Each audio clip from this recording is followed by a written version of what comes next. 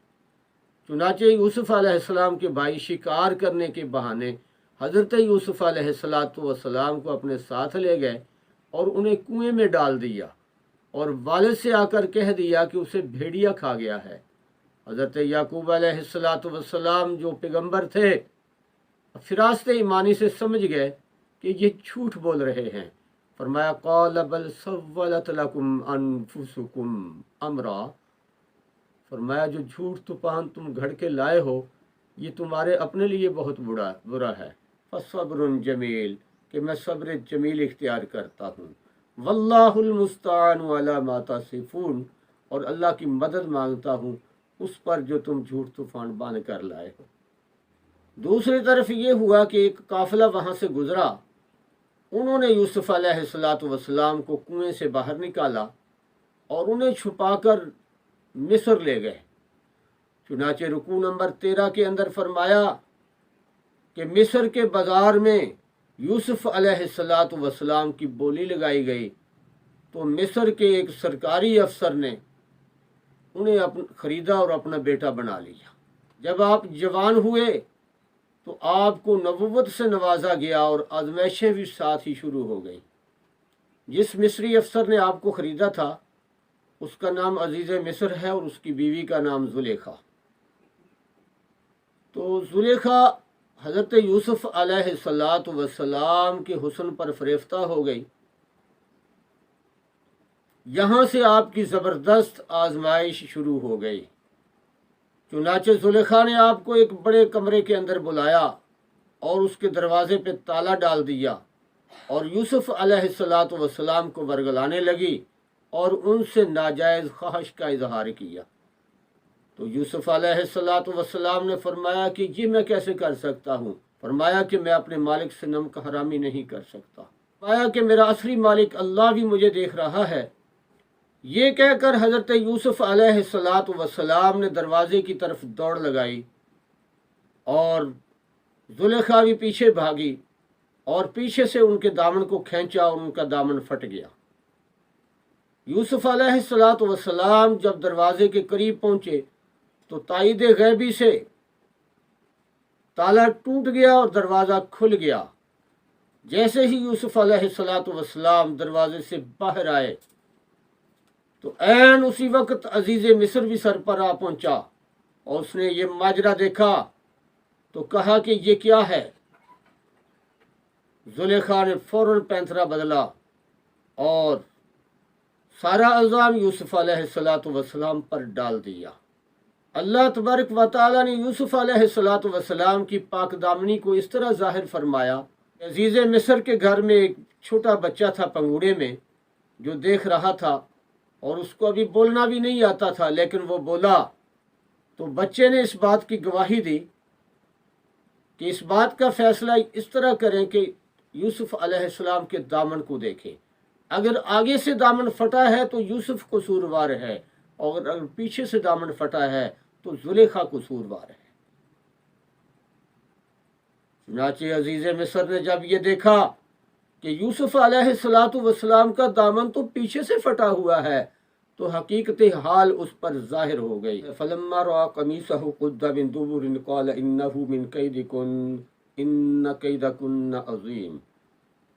پس جب عزیز مصر نے دیکھا کہ قمیص کا دامن پیچھے سے پھٹا ہے تو اس نے کہا کہ یہ تو ایک بڑا مکر ہے، بے شک ان عورتوں کا مکر بہت بڑا ہی ہوتا ہے۔ اور اس نے فوراً یوسف علیہ السلام سے معذرت کی، کہنے لگا یوسف اعرض عن ھذا، اے یوسف آپ جانے دیجئے اس بات کو، واستغفری لذنبک، اور اپنی بیوی کی طرف رخ کر کے کہا کہ تم استغفار کرو، تم معافی مانگو اپنے گناہ کی، انکی کنتی من الخاطئین، اور تو ہی خطاوار ہے۔ رکوع نمبر 14 کے اندر فرمایا کہ شہر کی عورتوں نے کہنا شروع کر دیا کہ مصر کی بیوی اپنے غلام پہ فریفتہ ہو گئی ہے، حالانکہ اس کے لیے یہ شرمناک بات ہے۔ زلیخا نے جب یہ سنا تو اپنی ان سہیلیوں کی عورتوں کی دعوت کی اور ان کو پھل کاٹنے کے لیے چھریاں دیں، چاقو دیے، اور ایک دم یوسف علیہ السلام کو بلایا۔ یوسف علیہ السلام جب ایک دم سامنے آئے تو یوسف علیہ السلام کے حسن و جمال کو دیکھ کر مصر کی عورتیں اپنے ہوش و حواس کھو بیٹھی۔ جن چاقو سے پھلوں کو کاٹ رہی تھیں وہ چاقو چھریاں ان کی انگلیوں پہ چل گئیں ان کی انگلیاں کٹ گئیں تو کہنے لگی ما ھذا بشرا، وہ چھریاں ان کی انگلیوں پر چل گئیں اور انہوں نے بے ساختہ کہا ما ھذا بشرا، یہ کوئی بشر نہیں ہے، ان ھذا الا ملک کریم، یہ تو کوئی فرشتہ ہے۔ وہ عورتیں جو زلیخا کا مذاق اڑا رہی تھیں ان کے منہ بند ہو گئے۔ اس پر زلیخا کو شے پیدا ہوئی۔ زلیخا نے فخر کے طور پہ کہا کہ اب بھی اگر یوسف نہ مانا نا تو پھر اسے جیل جانا پڑے گا۔ یہ سن کر حضرت یوسف علیہ السلام نے اللہ تعالیٰ سے دعا کی کہ یا اللہ، یہ جس صورتحال کا مجھے سامنا ہے، اس ذلت و رسوائی سے بچنے کے لیے تو اگر مجھے جیل ہی جانا پڑے تو وہ بھی مجھے محبوب ہے۔ اللہ اکبر کبیرہ، کہ اللہ والوں کو اللہ کے قرب اور رضا کے لیے جیل بھی جانا پڑے تو وہ اس کے لیے تیار ہو جاتے ہیں۔ اللہ اکبر کبیرہ۔ تو اللہ تبارک و تعالی نے حضرت یوسف علیہ السلام کی دعا کو قبول فرمایا۔ چنانچہ باوجود ثبوت براءت کے حضرت یوسف علیہ السلام کو بعض مسالے کی بنا پر جیل بھیج دیا گیا۔ رکوع نمبر 15 کے اندر فرمایا کہ یوسف علیہ السلام کو جب جیل میں ڈال دیا گیا تو وہاں آپ کے ساتھ 2 قیدی اور بھی تھے۔ دونوں نے اپنے اپنے خواب کی تعبیر پوچھی۔ یوسف علیہ السلام نے پہلے ان کو دین کی تبلیغ کی، شرک کی مذمت کی، پھر ان کو خواب کی تعبیر بتائی کہ ایک کو پھانسی ہو جائے گی اور دوسرا بچ جائے گا۔ جو بچ جائے گا اس کو فرمایا کہ جب تو بادشاہ سے ملے نا تو میرا ذکر ضرور کرنا۔ لیکن وہ قیدی رہا ہونے کے بعد اس بات کو بھول گیا، اس لیے حضرت یوسف علیہ السلام کو مزید چند سال جیل ہی میں رہنا پڑا۔ جیسا کہ میں نے ایک جملہ عرض کیا تھا کہ یوسف علیہ السلام کو نبوت ملنے کے ساتھ ہی ان پر آزمائش کا سلسلہ شروع ہو گیا تھا۔ اب جیل جانے کے ساتھ ہی یوسف علیہ السلام کی فراست کا امتحان شروع ہوا، اور یہ خواب بتانا ان کی فراست کا ایک چھوٹا امتحان تھا۔ رکوع نمبر 16 کے اندر فرمایا کہ بادشاہ کو خواب آیا اور بادشاہ کے ساتھی نے کہا کہ جیل میں ایک بزرگ ہیں، ان سے پوچھ لیں کہ میں اس خواب کی تعبیر لا سکتا ہوں۔ یوسف علیہ السلام نے خواب کی تعبیر بتلا دی۔ یوسف علیہ السلام کی فراست کا یہ ایک بڑا امتحان تھا۔ اللہ تبارک و تعالی ہم سب کو ان تمام واقعات سے سبق حاصل کرنے کی توفیق نصیب فرمائے اور عمل کی توفیق عطا فرمائے۔ وآخر دعوانا الحمدللہ رب العالمین۔